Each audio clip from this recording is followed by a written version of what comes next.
World Ultimate Strongman have finally announced the date and the location for the World Ultimate Strongman and World Ultimate Strongwoman taking place in America. Where is it, Lizzie?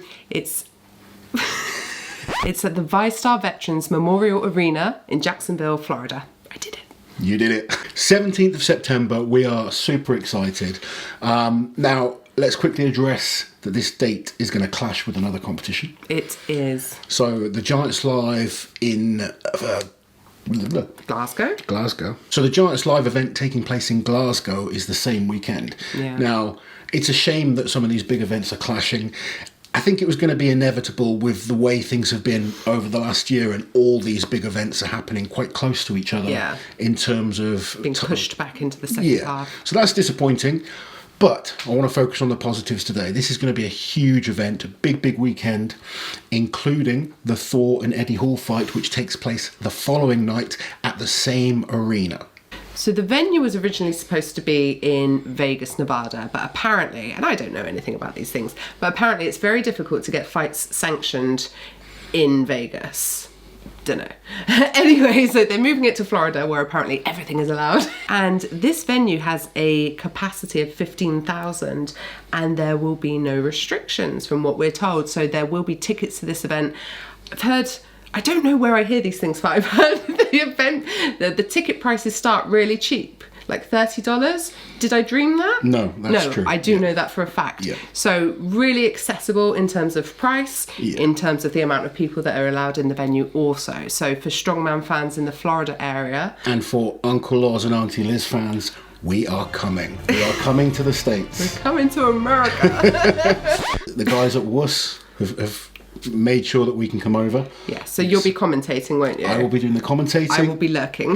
Liz will be lurking and getting some behind the scenes action, but we're extremely excited for this event. Very much so. So we don't know the final list of athletes, but we will go through the 2021 WUS athletes from the men's side. I'm not sure on the women's side yet, but we do know the events, and it's exciting and heavy.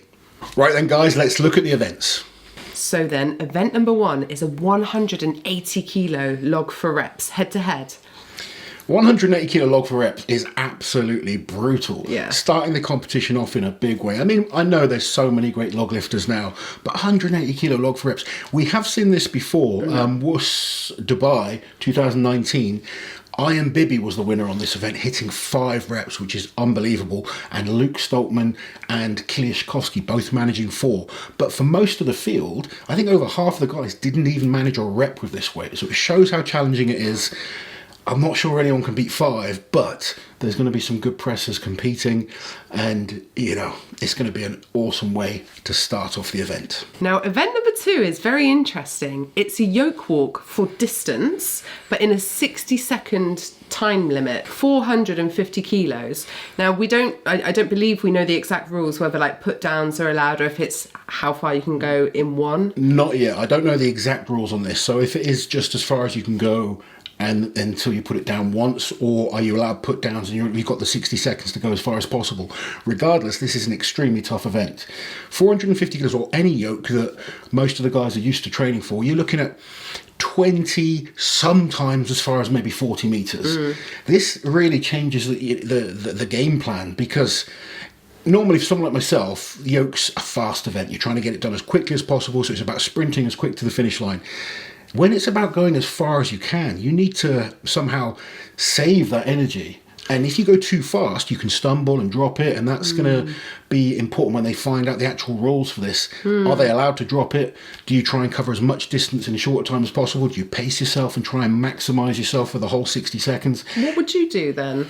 I would need to get training it and figure out the best way. Oh, okay. I've only ever done yoke for speed, Yeah. so it's always been for me, train it quickly. I work on speed and getting it done as fast as possible. This changes the elements a bit. So it would make sense to try and do like maybe 60 meters in 60 seconds, or is that ridiculous? Well, 60 seconds, no, it's not ridiculous, but it depends how good these guys are at this Yeah. event. I mean, there's guys that would struggle to do that.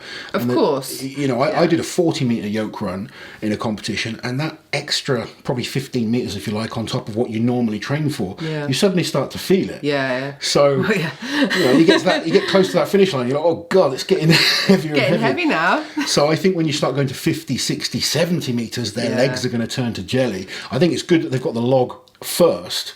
Warm up the older. Yeah, well, if they were doing the log after this, I think their legs would be really taken out of them. They'd lose a lot of that power. It's going to be a very, very tough event, and it's an interesting one to watch because the guys that you kind of really, you know, say I was competing in my prime and you think Loz is good at yoke, this changes the elements a bit. And it doesn't necessarily mean the guy that's the fastest guy on yoke is going to win this event. It's someone that can just keep going.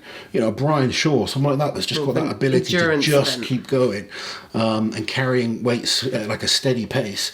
He might be better than someone that's just rapidly quick over a set distance. So it's going to be interesting. I think it's going to take a lot out of the athletes.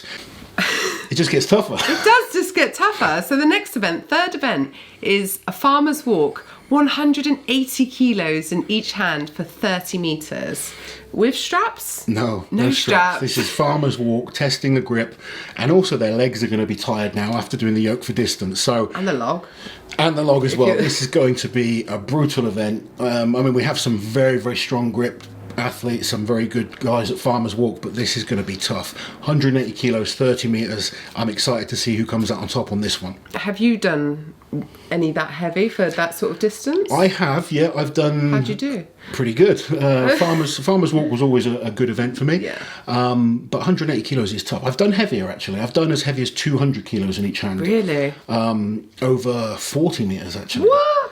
Yeah. Who's putting on these shows? No, I lie. It wasn't 200 kilos. It was 190. But still. But that's, you know, I've also done heavier frames. But 180 kilos is tough. Yeah. And you'll see a big variation on the ability to get some of the guys that will be able to finish it, and there'll be guys that struggle to get 10, 15 meters. So Is this going to be another event that will really take it out of the legs?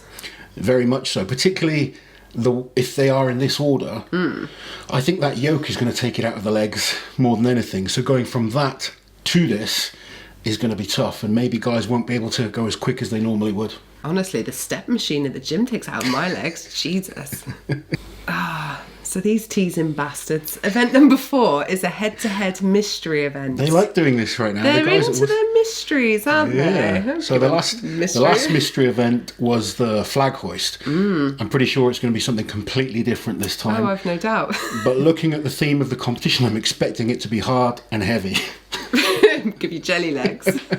Well, it's going that way. Maybe they'll put in something a little bit more. I think it'll be lighter actually, because if you remember before the Bahrain show when they said about a mystery event, they said because the guys won't have the opportunity to train for it, they'll make sure it's something that they're not going to get injured on. It's just something that they've kind of got to figure out. And finally, another event that they're very fond of at WUS is the 10 stone Atlas Stone Run. Yeah, finishing off their last few competitions with this event, so 10 stones ranging from 100 up to 200 kilos. Only a few guys have finished this. Obviously, the record holder is Tom Stoltman. Going to be very interested to see if Tom and Luke end up coming to this. I personally think they will probably stay for a big competition in their home country. So it might be disappointing if we don't have those guys there, but I totally get why they want to compete on home turf. But this contest, from what we've been told, has the return of Mr. Kiliashkovsky. Yes. Yeah, so people, I linger and I lurk online a little bit, don't I? You're a lurker. And from what I've seen, people are expecting the Rogue Invitational to be Kiliashkovsky's first event back. Now, when is that? Is that August? Oh no, it's September. I think it's after October, because it clashed with Brian Shaw's date, so he brought his forward. So that wouldn't be then. This would be it, wouldn't it? His first competition back. We've had very good inside information that he is planning to make this his comeback. He's back training hard, which is great to see. I am super excited to see the return of Kiliashkovsky, one of, if not the greatest strongman that's never won World's Strongest Man yet. Obviously has gone through some horrible injuries the last couple of years, but he's on the return path. He's kind of focused and extremely determined to win this event. Do you know what, as well? This is the first time in a long time I've not seen a deadlift. And I don't think the mystery event will be some sort of deadlift. I think Kiliskowski's looking at these events thinking, rubbing his hands of glee. If his triceps recovered, he's an incredible farmer's walk. He's amazing at all of those incredible events. Incredible at yoke. His stones are awesome. Whatever the mystery event is, you know he's going to be good. He's an incredible athlete. I'm very excited to see the return of him. So hopefully it's not too soon. Hopefully we see the best Kiliskowski we've seen, because that will make some of these big events with all these top guys exciting next year. So I'm not 100% sure on the women's weights, but they are doing the exact same events as the guys. So it's a huge weekend of action. So you've got the strongmen and the strongwomen on the one day, and then the following day you have the fight between Eddie Hall and Hafthor Bjornsson. It's going to be a big weekend for strongman fans, particularly if you're interested in the fight as well. I think people are either like really interested or not interested at all. I don't see many people sort of. I think the fact that we've got the strongman event the day before, it makes it great for strongman fans, because you know, you can come and enjoy the strongman, and then if you want to sort of sneak in and watch for the fight as well, you've got that option.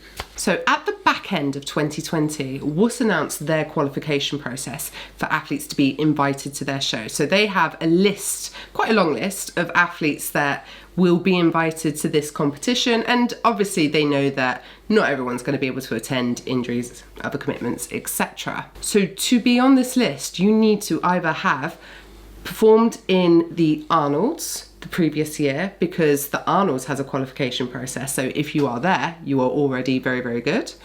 Come top 3 at the World's Strongest Man, and then place highly in some other select shows such as Europe's Strongest Man, etc. So we'll quickly run through the athletes that will get an invite. Obviously not all of these are going to be coming. A few of these are injured. There'll be reasons why some can't come. But this is the list, or this is the roster of athletes that are invited to all the World Ultimate Strongman events this year.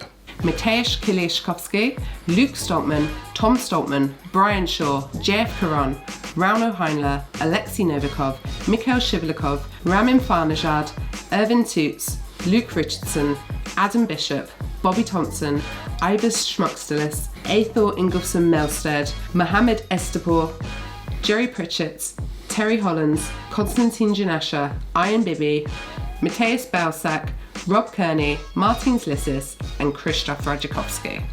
So an awesome list of athletes. Obviously, a number of those won't be able to compete due to injuries and other reasons, but it's still going to be a hell of a list. Right now, we're not sure on the women's list. No. But as soon as we know with the events and the list of athletes, we will make sure we bring those to you. And of course, as always, we'll be doing our predictions. So keep an eye on the World Ultimate Strongman Instagram for updates, and let us know if you guys are planning on coming and who you're excited to see and what you're excited to see them do. Please excuse my wife. We'll see you guys soon. While you're here, guys, subscribe to the channel, hit that notification bell so you don't miss any of my awesome strength content.